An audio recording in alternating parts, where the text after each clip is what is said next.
Myelopathocytes. Types of hypersensitivity. There are four types of hypersensitivity. Type 1, 2, 3, 4. Type 1 is IgE type. It shows the clinical symptoms of the anaphylaxis and atopy. It occurs in minute. IgE mediators are IgE, histamines, and other physiological agents. Type 2 are cytotoxic and cytolytic. They are antibody mediated. These are anaphylaxis and atopy. These are antibody mediated damages, thrombocytopenia, granulocytosis, and hemolytic anemia. This occurs in hours to days, and main mediators are Ig and M. 2 का G and M. 3 का immune complex, Arthur's reaction, and serum sickness. These requires hours to days. These are also IgG and M. It also includes leukocytes. In type 4, delayed hypersensitivity reaction, it consists of the tuberculin and contact dermatitis. It requires hours to days. Anti-lymphocytes, lymphokines, and macrophages are included. These are important. Type 1 IgE type, type 2 cytotoxic and cytolytic, type 3 are immune complex, and type 4 are delayed hypersensitivity reaction. Now we will see the calcification. These are two most important types of calcification: dystrophic calcification and metastatic calcification. Location: dystrophic, that is dead, D for dead and dying tissues. Metastatic calcification, that is normal intestine, normal सभी जगह रहता है, like vasculature, kidney, lung, gastric mucosa, इसमें सबसे ज़्यादा होता है, इसमें नॉर्मल रहता है मेटास्टासिक वाला. अब कैल्शियम मेटाबॉलिज्म इसमें डेड की वजह से कैल्सिफाइड होता है, तो कैल्शियम मेटाबॉलिज्म इसमें नॉर्मल होता है. इसमें कैल्शियम मेटाबॉलिज्म डिरेंज होता है, हाइपर कैल्शियम होता है, तो नॉर्मल इधर सभी जगह रहता है लेकिन इधर बढ़ता है. सो एग्जाम्पल्स क्या है डिस्ट्रॉफिक के? मोस्ट इंपॉर्टेंट है, बहुत सारे क्वेश्चन आते हैं, तो डिस्ट्रॉफिक के मोस्ट 3 ही एग्जाम्पल याद रखने: calcific valvular stenosis, advanced atheromatous plaque, and Monckeberg medial sclerosis. और बाकी सारे remaining are metastatic calcification. They are parathyroid tumour, hypercalcaemia, सब जिससे कैल्शियम बढ़ता है, Paget disease, vitamin D intoxication, sarcoidosis, renal failure, इन सब से कैल्शियम बढ़ता है. Remember metastatic are due to increased calcium, उसमें मेटाबॉलिज्म डीरेंज्ड होता है. और डिस्ट्रॉफिक में बस सेल डाई होती है, इस वजह से कैल्सिफिकेशन होता है. That is it consist of the normal calcification metabolism. Now we will see the granulomas. These are most important. Non-caseating granuloma किस में दिखता है? Crohn's disease, leprosy, sarcoidosis, Hodgkin lymphoma. Crohn's, leprosy, sarcoidosis, Hodgkin lymphoma. Non-caseating. अब caseating किस में दिखता है? जो जिससे infection, tuberculosis, histoplasmosis, syphilis and coccidioidomycosis, ये सारे इन्फेक्शन होते हैं, सो इसकी वजह से केजिएटिंग दिखता है. अब रिमेंबर लेप्रेसी भी इन्फेक्शन है लेकिन वो नॉन केजिएटिंग है. अब फॉरेन बॉडी ग्रैनुलोमा, इस सिलिकोसिस और बेरिलोसिस, इसमें फॉरेन बॉडी ग्रैनुलोमा दिखता है. ये तो याद ही रहेगा. अब immunocomplements granuloma, Wegener's granulomatosis and giant cell arthritis, ये तो इम्यूनो कॉम्प्लेक्स मीडिएटेड है, तो ये तो याद ही रहेगा. Durck's granuloma, that is cerebral malaria, ये याद रखना, डुक्स दैट इज सेरेब्रल. और stellate granuloma, it a cat scratch disease, cat is stellate, ये तो याद ही रखना चाहिए.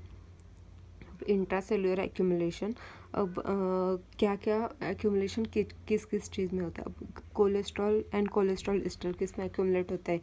जिसमें कोलेस्ट्रॉल बढ़ता है, like atherosclerosis, xanthoma, cholesterolosis, Niemann Pick disease type C. अब मिलियरी बॉडीज, केराटिन फिलामेंट्स, ये तो मोस्ट इंपॉर्टेंट है, बहुत बार क्वेश्चन आ चुका है. किस किस में नहीं होता है क्वेश्चन आता है, तो सारे नाम याद रखने: alcoholic liver disease, morbid obesity, Indian childhood cirrhosis, Wilson disease, primary biliary cirrhosis. अब lipofuscin, free radical injury, lipofuscin किस में एक्यूमुलेट होता है? जब फ्री रेडिकल इंजरी होती है. जो इम्यूनोग्लोबुलिन्स किस में एक्यूमुलेट होता है? रसल बॉडी, टचर बॉडी, ये रसल और टचर पता है हमको, मल्टीपल माइलोमा में होती है, उसमें इम्यूनोग्लोबुलिन से बन रखी होती है, इससे सेल दिखती है, उसमें डॉट डॉट डॉट बड़े से दिखते हैं. अब मेलानिन कहाँ पे एक्यूमुलेट होता है? Normal endocrine cells of the duodenal mucosa में होता है, कार्सिनोइड सिंड्रोम और अल्कैप्टोन्यूरिया में मेलानिन एक्यूमुलेट होता है. Copper, Wilson disease and haemosiderin haemochromatosis में एक्यूमुलेट होता है. Types of giant cells, Langerhans joint cells, TB granuloma, Reed Sternberg cell, RSL पता है हॉटकिंस में दिखते हैं, आइसॉल बॉडी पता है रूमेटिक फीवर में दिखते हैं, टॉट जॉइंट सेल्स ये अलग चीज़ है तो याद रखनी है। जुवेनाइल ज़ैंथोग्रानुलोमा, ज़ैंथोमा डिसइमैनेटम एंड डर्मेटोफाइब्रोमा, इसमें टॉट जॉइंट ग्रैनुलोमा दिखता है। वार्थिन फ्रिंकले जॉइंट सेल्स किस में दिखते हैं? मिजल्स में। और physiological joint cell bone marrow, osteoclast and megakaryocyte में, ऐसे बड़े से सेल और उधर डॉट डॉट डॉट न्यूक्लियस, बहुत ज़्यादा न्यूक्लियस होते हैं बड़े से। अब ये है ऑक्सीडेटिव बर्स्ट कैसे फॉर्म होता है। O2 से ऑक्साइड आयन बनता है, NADPH से NADP+ बनता है, और NADPH ऑक्सीडेज से उससे सुपर ऑक्साइड डिसम्यूटेज से H2O2 बनता है, और उससे HClO बनता है माइलोपेरोक्साइड से Cl ऐड करके, और ये सब बैक्टीरिया किल करते हैं। अगर ये oxidate NADPH oxidase enzyme deficiency होगी तो ये सारा आगे का नहीं होगा। अब ऑनियन स्किन अपीयरेंस किस किस में दिखती है? Patterns characterised by the concentric limitation differing radiological और histological densities. Primary sclerosing cholangitis, इसमें ऑनियन स्किन फाइब्रोसिस दिखते हैं, PSC। अब कास्टलमैन डिसीज में भी दिखते हैं onion skin appearance of the mental zone lymphocytes में दिखते हैं कास्टल डिसीज में। SLE में ऑनियन स्किन स्प्लीन में दिखता है। TTP में ऑनियन स्किन रीनल आर्टरी और आर्टरीज में दिखता है। इविंग सार्कोमा में पेरियोस्टल रिएक्शन में पूरा बोन के पास ऐसे ऐसे ऐसे दिखता है, दैट इज ऑनियन स्किन। अब मैलिग्नेंट हाइपरटेंशन में भी ऑनियन स्किन दिखते हैं, और आर्टरी ऐसी आर्टरी की जो वॉल होती है ना, उधर सारा हाइपरप्लास्टिक आर्टोलाइटिस होता है, that is malignant hypertension, onion बोलते हैं उसको। इसमें ऐसे न्यूक्लियस और इसका डिफरेंशियल है बिनाइन हाइपरटेंशन, उसमें सिर्फ हाईलाइन होता है। अब टाइसस डिसीज वोल अरेंजमेंट ऑनियन स्किन ऐसे काले काले जैसे जेब्रा पैटर्न जैसे दिखते नहीं, इसमें नहीं। Whole appearance onion skin of the cytoplasm inclusion within the lysosome of the ganglion cells under the electron microscope. Lyme disease onion skin thickening of the atrial wall. Chronic CIDP ये and Charcot Marie tooth disease onion bulb दिखता है। GBS में of the proliferative stem cell around the axon due to recurrent demyelination and remyelination। अब ये तो easy है।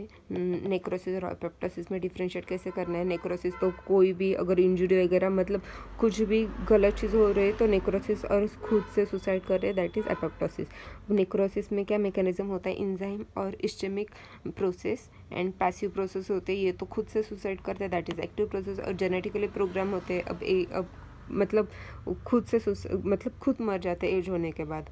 अब physiologic और पैथोलॉजिक दोनों के रोल है। ये नेक्रोसिस हमेशा पैथोलॉजिकल होता है, एपोप्टोसिस मोस्टली फिजियोलॉजिक होता है, कभी कभी पैथोलॉजिक भी होता है। सेल साइज इसमें सेल बड़ा हो जाता है, और इसमें एपोप्टोसिस में श्रिंक करके मर जाता है। Cells affect group of cell, इसमें सिंगल सेल डेथ होती है। न्यूक्लियस इसमें पिक्नोसिस, कैरोएक्सिस और कैरियोलाइसिस होता है, इसमें फ्रैगमेंट बन जाते हैं, टुकड़े टुकड़े बन जाते हैं। प्लाज्मा मेम्ब्रेन इसकी पूरी टूट जाती है, इसकी इंटैक्ट रहता है बिकॉज सिर्फ श्रिंक होना है उसको।